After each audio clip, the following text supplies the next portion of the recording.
مجلس رابطہ بالعلماء والمشائخ کی کوشش دیکھیے۔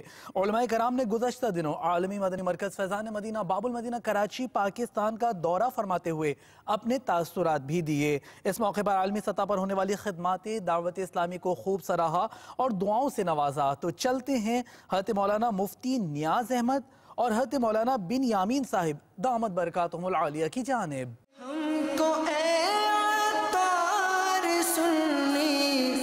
عالموں سے پیار ہے انشاءاللہ دو جہاں میں اپنا بیڑا پار ہے۔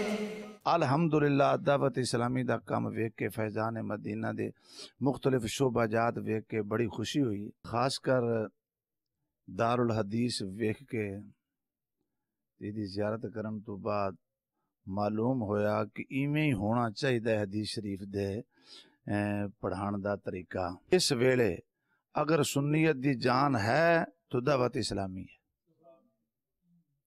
جس شعبے وچ گئے ہیں، جتھے بھی گئے ہیں، جس شہر وچ، جس مسجد وچ ویکھیا ہے، ضرور دعوت اسلامی دے کوئی نہ کوئی فرد نظر آئے۔ قریب ہی ایک حمام تے مدنی چینل چلدا ہے، میرے گھر وچ تے ہے نہیں تے ٹی وی بھی نہیں۔ وہ 24 گھنٹے اس حمام تے ہوئی سندا ہے مدنی چینل دا ذکر۔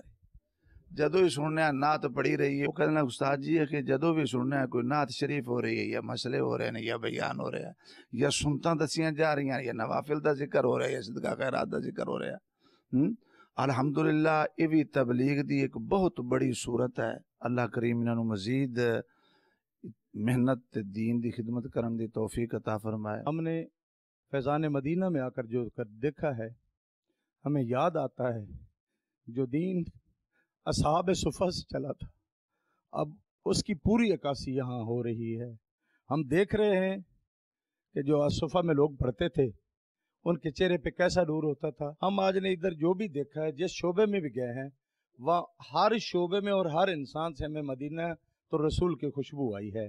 فیضان مدینہ ہی تو پوری دنیا میں چھا رہا ہے۔ اس کے چلانے والے امیر اہل سنت والجماعت کی جان اور ہمارے اہل سنت والجماعت ہونے کا نشان اللہ رب العالمین ان کا سایہ ہمارے سروں پر قائم رکھے اور تا دیر قائم رکھے۔ اور ہم نے جو دیکھا ہے امیر اہل سنت کی تربیت سے جتنے لوگ اللہ اور اس کے رسول کے کلام کو پڑھ رہے ہیں، رسول اللہ کی سنتے اپنا رہے ہیں، جب اتنی خلقت کے اعضاء بولیں گے، جب اتنی خلقت کے اعضاء بولیں گے، ہاتھ پاؤں بولیں گے، ہر جسم کا رونگٹا بولے گا کہ اللہ ہمیں تو فیضان پہنچا ہے فیضان مدینہ کے صدقے سے، تو امیر اہل سنت کی کاوش اس سے بڑھ کر اور کیا ہو سکتی ہے کہ لوگوں کے دلوں میں رسول اللہ صلی اللہ علیہ وسلم کا پیار ایسا کوٹ کوٹ کر بھر رہے ہیں جس سے مجھے یوں معلوم ہوتا ہے اگر قبریں بھی روشن ہوں گی تو امیر اہل سنت کے فیضان سے روشن ہوگی۔